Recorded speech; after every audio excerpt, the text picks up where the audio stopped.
You cannot tell me you've seen a Les Paul Custom looking like this before. You've got the Floyd Rose, you've got the double classic white humbucker, you've got the speed knobs, and then this really washed out purple. It reminds me of like really faded blue jeans, just as purple jeans. You've got all that wood grain showing through on your two-piece maple top with just a little bit of flame figuring underneath your Floyd. And as if all that wasn't enough, you've got a maple fretboard.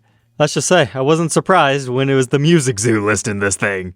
Welcome back, Troglodytes, to your daily dose guitar information, the Trogly's Guitar Show. Looking at the rest of the guitar full body shot, it's pretty much what we were expecting. Although a quilty purple maple head cap veneer would have looked pretty sweet too, it's just straight up black, with a blank truss rod cover sawn off to fit our new locking nut. But how would you expect the back of this guitar to look? It's true axcess, but the color, it wouldn't surprise me if this is the exact same purple that we were seeing on the top here, and it just looks different over the darker mahogany wood grain. But I'm so happy they didn't just choose black on this. But we've got the swept heel, our comfort cut, as well as our apex head carve, and a serial number making it the 767th guitar made with the custom shop style serial number in the year 2025, which we can double verify by our COA. But for something unique like that, yeah, there's a premium price tag associated with it, nearly $7,000. They called it the One-Eyed Purple Monster, and they spec'd it out like so with a 57 classic pickup in the bridge. If you're scared that's not enough tonal opportunities for you, over on their Instagram reel, they reveal that it actually has a push-pull pot on your tone control in order to split that bridge pickup for more.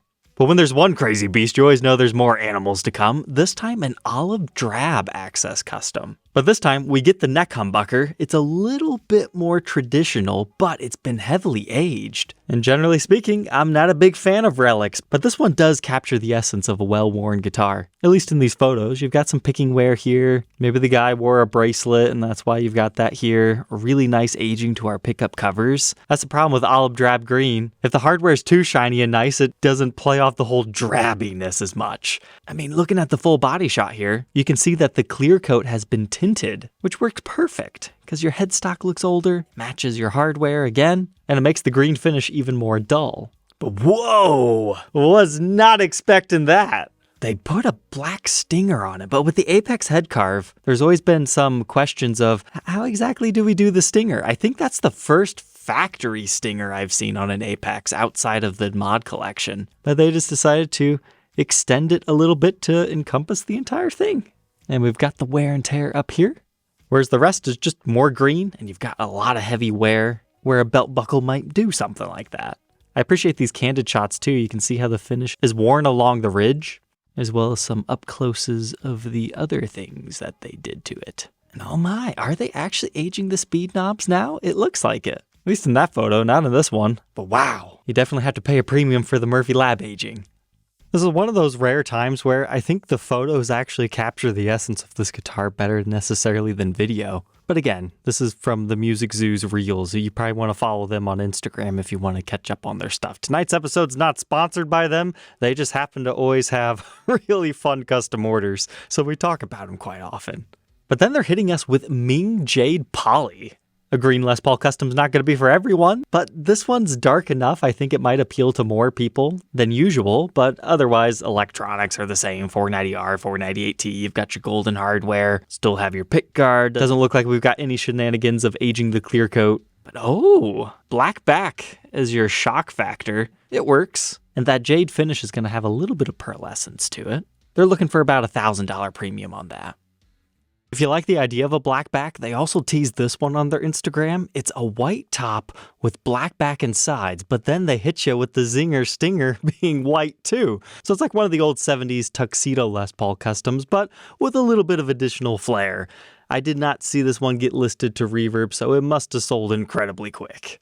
But believe it or not, this is also a green Les Paul Custom, but Kerry green, and we've got the nickel hardware this time, and it looks like this one has been aged very similarly to our olive drab one. Maybe not quite as heavily, but you've definitely got the finish checking, which can either look good or bad on a robin egg blue finish like this. But our serial number ends in 444s, and they're looking for 77. But our next is an oxblood, so it's a really dark red, nothing too spectacular here, but it's been chambered. So if you've been looking for a slightly lighter Les Paul Custom, this one might be what you're after. The chrome hardware is an interesting choice on that, especially with the cream plastics, but the headstock's pretty standard. But oh, that's one of the later 2024 guitars. This lighting really helps show off that finish. But that one's listed at $57. But now we'll move into the next segment of their newest listings. Standard models with weird things about them. So this is a 1957 reissue Les Paul Jr. Custom Shop Juniors have a very niche market. Not everybody agrees that they're worth what they sell for, but as vintage ones get more and more expensive, that's when they start to make more sense, especially when you can get them on a deal.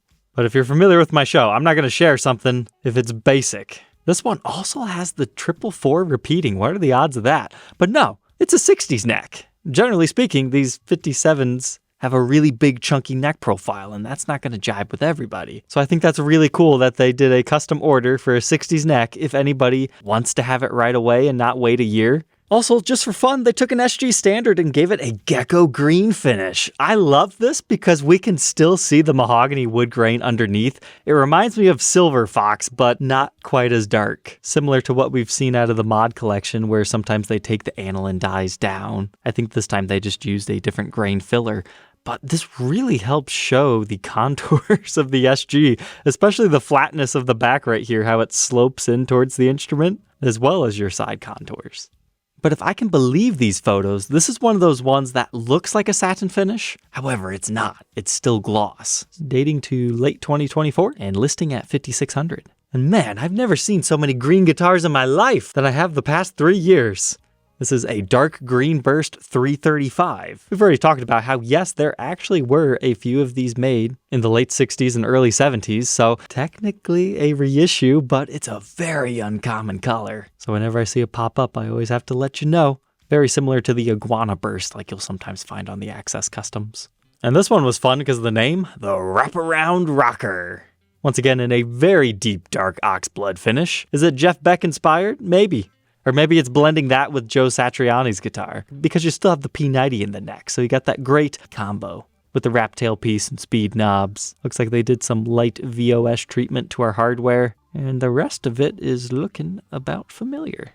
The next series that stood out to me when searching on Reverb today was the same dealer exclusive where they have Sorted for Lightweight in the title. There are guys out there who do not like chambered Les Pauls. It has to be solid just like it was in the 50s. They will accept nothing less. However, their aging backs won't take a 10-pound Les Paul, and I totally get it. So there is a big demand for solid body, full weight, but light Gibson Les Pauls. A regular 58 reissue outside of our double classic white pickups. But why does it have like $1,000 or so premium? Check it. 7 pounds, 15 ounces. Under 8 pounds is what some guys shoot for. Now, there's some crazy guys out there that want under 7.5, but generally speaking, under 8 is good. But if 58's not to your liking, they also had this 59, no pick guard installed. I'd say it's got a better flame top. Still the double white pickups, but all your aniline dyes. Let's see how much they want. $8,199. So for reference, these are usually $6,700. But ooh, getting down there. 7 pounds, 10 ounces. And oh, wow. I don't usually like this finish, but that particular top with that and those pickups are working well. But let's see this one. All right, 7 pounds, 15 ounces again. Just barely making the cutoff. And then the next set that I noticed got listed is Beauty of the Burst. Guitars getting recreated. If you're not familiar, that's a book that has a whole bunch of photos of original Les Paul bursts. So some guys look through that book and they fall in love with a specific one and then they ask Gibson to recreate it. I had personally never seen this one before, but it definitely stands out. It's kind of like Red Eye, but instead of the redness over here, it's just down here. But that's a great top, cool mineral streakages. And once again, we're seeing more and more of the double classic white being brought out. But we've got a pickup cover here. I wonder if the dealer removed that to expose the double whites. Well, that one's a little under 10 grand. They also had this one. It has a pretty cool back to it. Otherwise, not all that exciting, but another Beauty of the Burst. And then we also had this one. Looks like Slash's #1. But unfortunately, I do not have that book to compare to see how they did. And now a quick 4 lightning round for you. We've got a red Tiger Les Paul Custom. We've seen these things before. They've got the black backs, but that red top just looks fantastic with their double staining technique and the chrome hardware. Here was an Axcess standard this time instead of a custom. It looks like an AFD, but maybe a little bit darker. The zebra bobbin pickups are certainly making it look ready for Slash on stage. But just like the last one, it's got the black back and sides. A little bit of Boneyard vibes in this one too. Here was a Kerry Green custom shop Firebird 3. What an interesting choice to do a Firebird 3, where you get the dot inlays and then you're still selling it for $8,000. I think I would have went for a Firebird 5. That's a really nice color. I like the way that they've done their aging to the clear coat, but you don't see one of those every day. And lastly, there's this one that had more double classic white pickups, and that's all I want to say about it. All right, Troglodytes, I hope you enjoyed. Don't forget to like, comment, and subscribe, and we'll catch you tomorrow on the next one. Take care.